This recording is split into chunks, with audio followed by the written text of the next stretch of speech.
Hello and welcome to Drawing with Stephanie. I've gotten a few requests for doing expressions on furry or anthro faces, so that's what I'm going to try to do today. As always, if you'd like to see more of my art, you can visit me on deviantart.com. I am using a Wacom Intuos Pro or 5 tablet, and I'm using Paint Tool Sci. If you'd like to support my art in other ways, you can purchase lots of nifty merchandise at my Redbubble store. We've got foam covers, stickers, which are really cheap, by the way. You can stick them on your car. They're waterproof. It's really awesome. Pillows, all sorts of nifty things. I hope you'll check it out. So let's get started. And I'm going to use cats and wolves for these examples since they're some of the most popular types. Let's scroll this around here. And one of the things you're going to want to do when you're trying to figure out how to do faces and emotions is look at both animal and people photos. It's totally okay to use reference. That's how people have learned to draw lots of things for a long time. So don't let anybody tell you reference is bad. That's how you learn. You don't want to trace if you can avoid it, but having reference is really helpful. I'm not using reference in what I'm doing here because I don't want to have any copyright problems on my video. And I've also just done a lot of studying because the more studying you do, the less reference you have to use. But there are still times I use reference. So now we have our basic shape here. And I think this one's going to be a cat.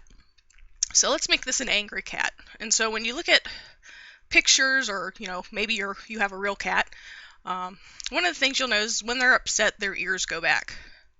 Now, depending upon how big your ears are and how stylized you want it, you can draw it a couple different ways. I don't like putting them too flat to the head, but that is something you can do. Just style and reference. But it doesn't also always mean they're angry. It can also mean that they're sad or frightened. It's just one of those things you have to look at animal body language. You can search the internet for information on that. There we go. All right, so now we've got some ears that are back. So it could be either sad or frightened, startled, disgruntled. And so now we're going to do the eyes. The eyes are where a lot of the emotion comes in.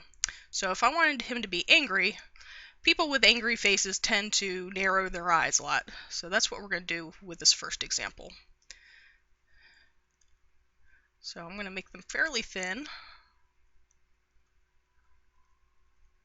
So now, and then you want to add some eyebrows, because I like my anthros with eyebrows. And they're going to be set far down because they're pretty ticked off. You also notice there's often a line here and around the brows. This shows up more on men than on women, but when you're doing comic book style art, it's okay to emphasize things. Add in the cheekbones here. And then add in the eyes. When something gets angry, a lot of different things can happen. In this case, since they're fairly angry, their pupils are going to be very thin. So since this is a cat, they're just going to do some very thin lines. And in the rest of the iris. All right, now I'm going to add in their nose. Now, on a cat, the nose wrinkles a certain way. Nose wrinkles vary greatly depending upon the species you're drawing. So if you're drawing a tiger versus a lion, it might look a little bit different. So again, that's something you'd want to look at reference for. But since we're just kind of doing general here, I'm going to kind of fake it. There's usually some wrinkling around the eyes, and then kind of a straight shot along the front of the nose, and then it gets wrinkly along the sides. Now, because this is kind of a female one, I'm not going to do too many. And of course, the muzzle also wrinkles up a little bit, and it draws back so you can see the teeth.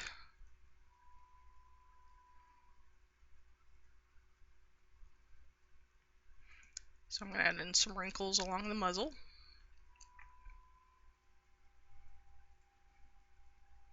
It's kind of cougarish.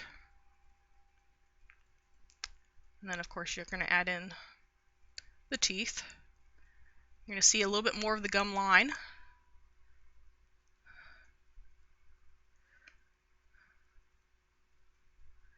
And some wrinkling around the lips.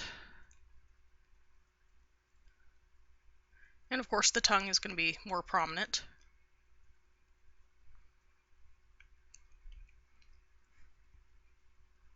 And you, depending upon how the style you want going, you may want to show more lips on there. And of course you'll want to have fluffier fur, but most felines don't have very pronounced chins when they're small cats. You can see a little bit more in the cougars. Lions and tigers tend to have kind of big chins, but this is more just of a smaller cat. So now we have some of the basics there. And of course you might want to fluff up the fur a little. When somebody's angry, you'll also want to put that into the body language of your figure. So it'll be a little bit more stiff, won't be quite, it can flow still, but you want to make sure that the body language matches the expression. It's not just one thing. Alright, I'm going to flatten all that together and squish it down. Let me choose another color here. Do some blue. So we can add a little bit more detail. So we're going to add in some fluff, because when cats get angry, they fluff up. I don't want to do too much though, because it can get distracting. You want to add in just enough detail. If you add in too much, it starts getting just messy.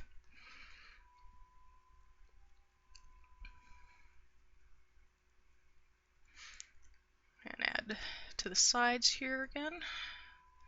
Kind of have it flaring out a little.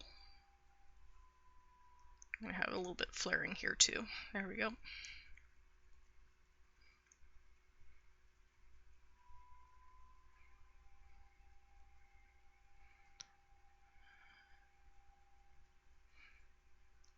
And the nasal passages will flare a little bit more too. See a little bit more parting of the muzzle.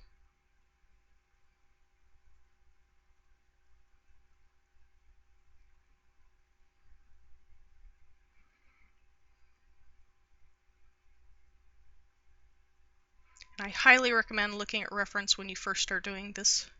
Makes it a lot easier knowing where the lines all need to go.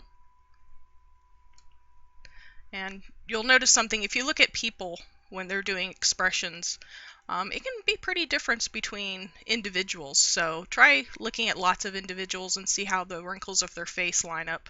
It can be pretty interesting. Some people have really elastic faces.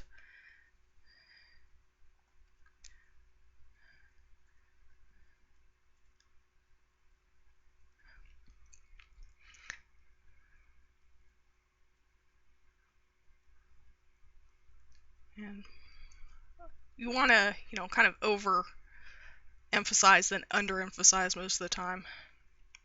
So you make real certain of what kind of emotion you're trying to portray.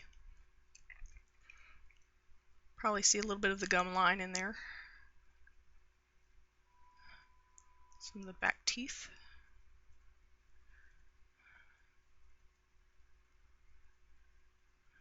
Something else you'll want to study is how a critter's teeth go.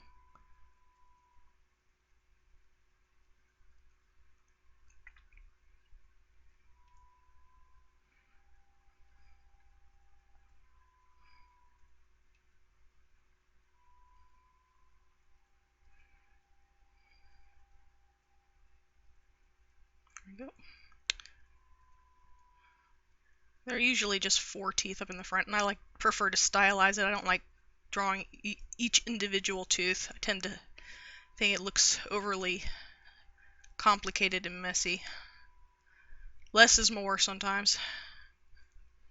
Okay, do the cheekbone. I'm going to zoom in here a little bit more for the eyes.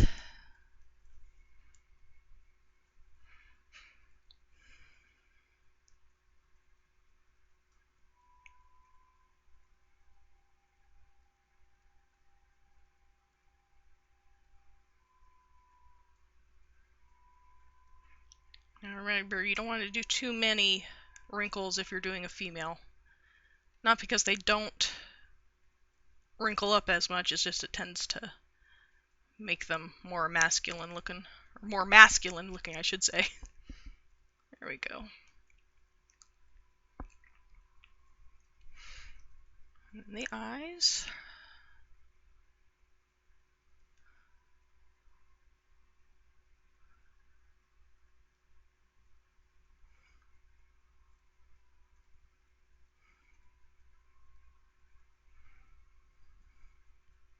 And then add in brow ridge there.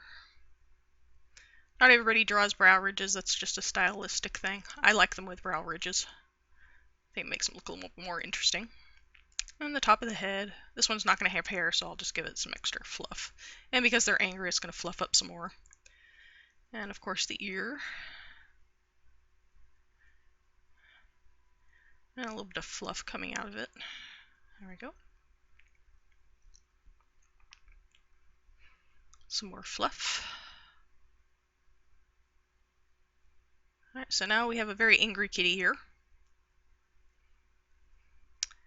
And I'm going to show you what it can do when you just change a few small things.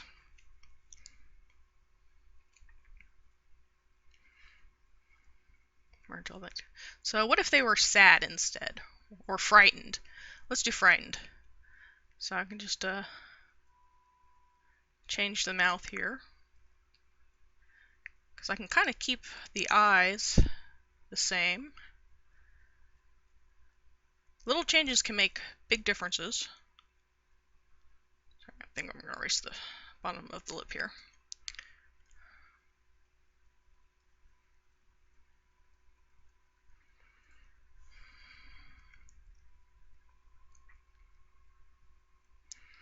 Alright, so I'm going to add in some new. So we're going to make them look frightened. So their mouth is still going to be open, but it's going to be open in a different way. Not quite so much.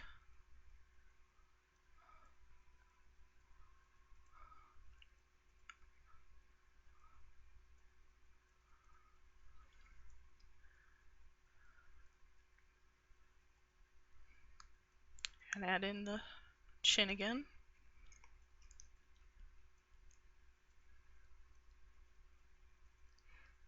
They're not going to have quite so much wrinkle in the muzzle.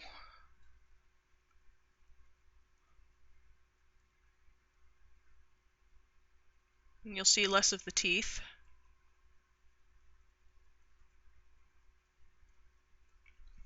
I'm also going to change the eyebrows here.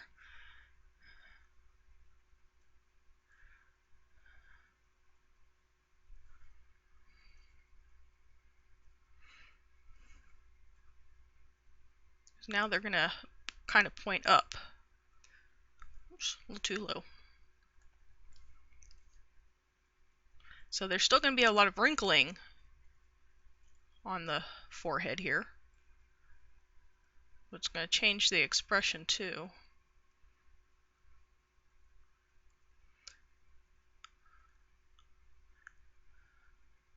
A little bit more along the tops here. So see, and you can add a little bit more wrinkle to the top of the eye, so it kind of goes up instead of down. Now, something else you can do, depending upon the emotion you're trying to portray, is when someone's really upset and scared, their pupils tend to dilate. So you'd want to have much wider pupils.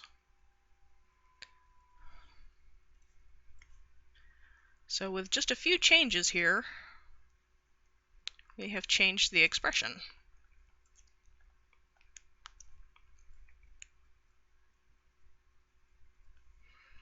So let me add that back in. Put it all under one color so it doesn't look quite so funky.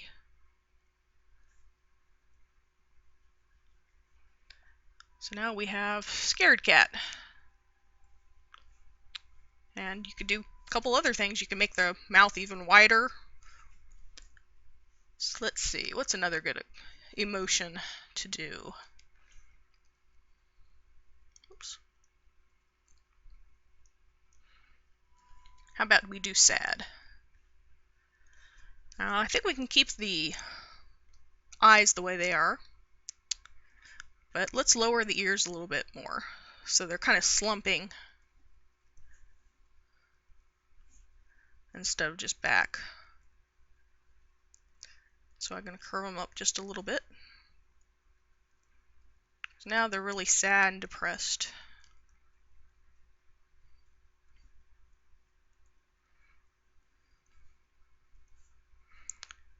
Of course, you can always add tears, but someone can be sad without, actually crying, but we'll just add the tears anyway. So let's see. I'm going to be woefully upset.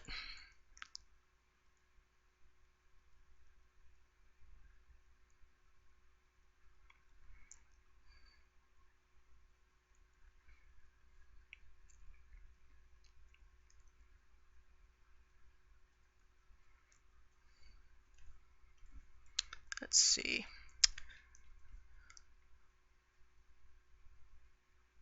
Make them very upset. They're just really sad. So I'm going to open the mouth a little wider, I think.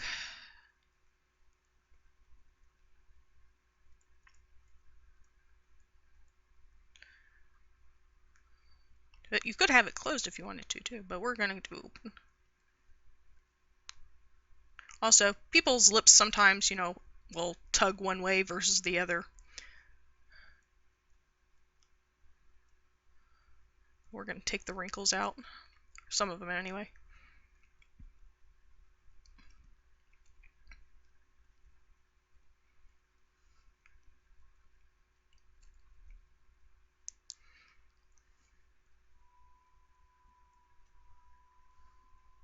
There we go.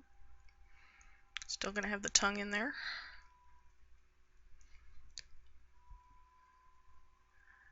And keep the fur kind of frizzed.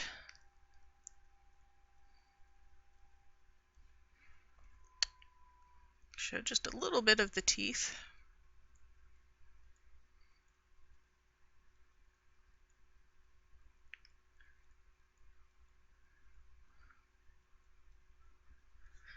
But not quite as much.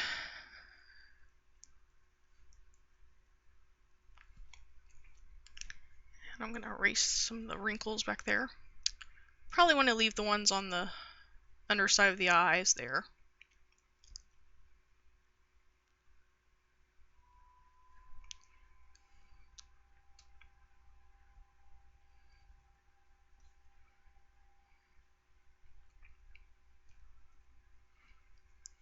There we go.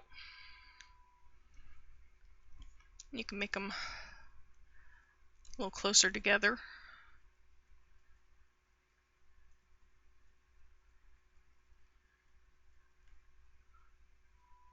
Make it a little bit more pronounced.